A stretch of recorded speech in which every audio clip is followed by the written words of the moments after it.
What's up guys, Winter Kills here, bringing you one of the first of its kind an Amorphage deck profile. Now this is my first look into this deck, obviously my first profile here on my channel.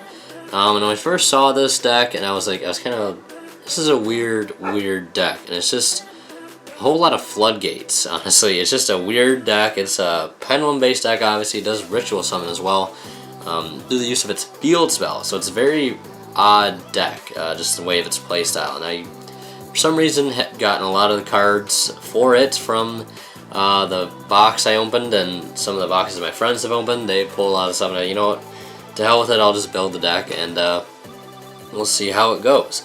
But yeah, I guess we'll go ahead and show you guys basically the profile. Basically, a lot of these monsters, they're just floodgates. They each have their own floodgate effect. And they all basically stop you from being summoned, stopping your opponent from special summoning the extra deck. Both players actually stop summoning from the extra deck, except for you. You can still summon Amorphage monsters from the extra deck, which obviously does not hurt you in any way, shape, or form, because that's all you're going to be summoning. So we play 3 Amorphage Lechery, level 2, 5 scale. Basically, this card, while you control an Amorphage monster, basically all their pendulum effects are basically while you control an Amorphage monster, your opponent or neither player can do a certain thing. So this one is you can't activate spell cards except for Amorphage spell cards. So this is a really good card against a lot of decks. So you could have this, a complete scale, you know, this, and you could pendulum summon out this guy, and then boom, your opponent can activate spells. And then you get his effect as well, Amorphage Greed's effect, which basically is neither player can activate trap cards except for Amorphage trap cards, which isn't too relevant, but obviously you play it just to get the spell effect. So we do play triple Greed, 0 attack, 1950 defense, kind of a weird stat, but definitely a really good card. This one, we play 3 Amorphage Pride, 1750 attack. Actually, probably the only reason we're playing him is his relevant attack, because this deck is basically Floodgate Beatdown. Basically, you do not take effect damage while you control an Amorphage monster. Like I said, you won't really be using that effect. It's just more so he's got a 1750 body that you can use to basically beat your opponent in. So next we do play triple Amorphage Wrath. Again, another kind of peculiar pendulum effect, 3 scale, 1650 attack, pretty decent attack. Basically, neither player can tribute monsters, except, you guessed it, Amorphage monsters. And actually, a lot of these cards have a stipulation. Basically, once during the standby phase, you have to tribute a card. You have to tribute a monster, or you have to destroy these cards in the pendulum scale. But they do, that really actually does have a lot of synergy with the spell cards you'll see later. The continuous spell card and the field spell card. You get to draw off that and also search, so it's also really nice to have to tribute cards like that. Next we play 3 Amorphage Envy. Basically, neither player can activate Chain Link 2 or higher. Very weird effect. I don't think I've ever seen a card like that in Yu-Gi-Oh! And it's got 2050 defense, so it's really packing a nice defense there. Next we're going to be playing 3 Amorphage Gluttony. Basically, monster effects. This is basically your Majesty's Fiend for the deck, except for Amorphage cards, obviously. 1850 defense, 0 attack. So this and a Lechery. Well, I guess Lechery's a 5 skill, so that wouldn't work out too well. So you couldn't lock out spells and monster effects, which I guess is kind of fair. But yeah, it's still really nuts to not activate effects, monster effects. Period. Really nutty. As long as you can get this in your pendulum zone. You get this in your pendulum zone with any 3 scale and get something on board, you're pretty much set. Next we play 2 Amorphage Goliath. Basically a Macrocosmos for anything that isn't Amorphage while you control an Amorphage monster. Next we're playing 2 Amorphage Sloth. The secret rare that just came out in the new set. This is the mistake, and I think this is why it was treated as printed as a secret rare, because it does act as a mistake while you control an Amorphage monster while it's in the pendulum zone, which is really awesome. So I guess if you had this and Lechery in your pendulum scales, that would be absolutely nuts. no searching, and no spell cards. But you can still add Amorphage stuff. And then we do play the ritual, the Amorphage Pain, or Amorphactor Pain, the Imagination Drake Overlord, and basically you use the field spell to summon this guy out. And I think the thing this is, negate the effects of all face-up fusion, synchro, and Ixies monsters while they're in the field. And this card is sent to the graveyard. Sent to the graveyard. I have to read this effect here. Sent to the graveyard. You can add one Draco monster from your deck to your hand. Obviously, you wouldn't be using that effect. You'd be using this effect to become a 2950 Unicorn with 2500 defense at level 8. Really, really strong card to be able to get out. And if you use the, if you set it up properly, you can get yourself some searches off of this, because you use the field spell to obviously tribute stuff to ritual with this. So you could actually draw cards off of the ritual summon this and search cards, just based on how many you use for the summon of it.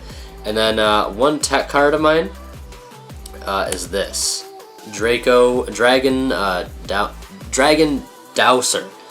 My bad, I cannot pronounce that. This card came out in Secrets of Eternity. I know you wouldn't be able to get its effect if you had, I think it might have been Gluttony on the field, or one of those that kind of stops a monster effect from being activated other than Amorphage. Obviously, you would have to pendulum summon this out, because you can still pendulum summon it. I'm still pretty sure you can still pendulum summon monsters other than Amorphage as long as it was from your hand. Or you could just normal summon it. I guess it really wouldn't matter too much, because you wouldn't be doing too much normal summon in this deck anyways. When it's destroyed, you can add a, instead of the graveyard, you can add one Earth-type pendulum monster from your deck to your hand. So it basically searches you any Amorphage in the deck, regardless of its level. And then lastly, I'm playing 2 Samurai Cavalry of Repetier. If you don't open them too well, I guess this card can be kind of nice. You can run over anything that isn't a pendulum. So I guess that's pretty cool. And like I said, I was really running out of cards to play in the main deck here. I didn't know what else I really wanted to play, so I figured these fit really well, and also searchable off that Dragon Dowser card that I just showed you. 3 Amorphage Infection for spells. Let me get these monsters out here actually. 3 Amorphage Infection for spells. Basically, all Amorphage monsters you control gain 100 attack and defense for each Amorphage card you control. Then if a Amorphage monster in your hand or graveyard is tributed, you can add an Amorphage card from deck to your hand, so which allows you to search the Amorphage persona. I was going to play Terraforming until I realized that you can just search this off Infection, so really no need to do that, and it's one less non-Amorphage spell card you have to worry about activating, which I wanted to play as little as possible with still having some decent spell cards to play around with. Basically, all Amorphage monsters on the field gain 300 attack, so that's really relevant. And some dudes have really low attack, so it's definitely helpful to have that attack boost. Up to twice per turn, if a monster you control is tributed, you can draw a card, and then you can banish this card from your graveyard and tribute pendulum monsters from your hand or field, I'm pretty sure, whose total level is equal 8, and then you can basically ritual summon the only ritual we play in the deck. So that's a very, very nice card. Really, really good. And the fact that you draw and the attack boost, it's just really, really awesome card. Book of Moon, Raigeki, Upstart Goblin. I know kind of weird cards to be playing, but like I said, this is my first build, so it's kind of experimental, so I apologize if it's not up to your standards if you've been playing this deck for a long, long time. This is kind of my first look into the deck and kind of playing some weird cards. 3 Pendulum Reborn. I actually got this from someone else's deck profile because I was like completely lost on what to do with this deck. He was playing 3 of these. Basically, you can just special one face-up Pendulum Monster from your extra deck, or one Pendulum Monster from your graveyard. So that's really, really good. You can still special summon the extra deck as long as it's more Amorphage monster. I don't know why I thought there was some stipulation there, but 3 Pendulum Reborn. Obviously, for that reason, you can summon out the big guys if they don't fit the scales, which I think are just 3 and 5. I could be wrong, but yeah, you can still summon those guys out using the Pendulum Reborn card if they do get Twin Twistered or MST'd, what have you.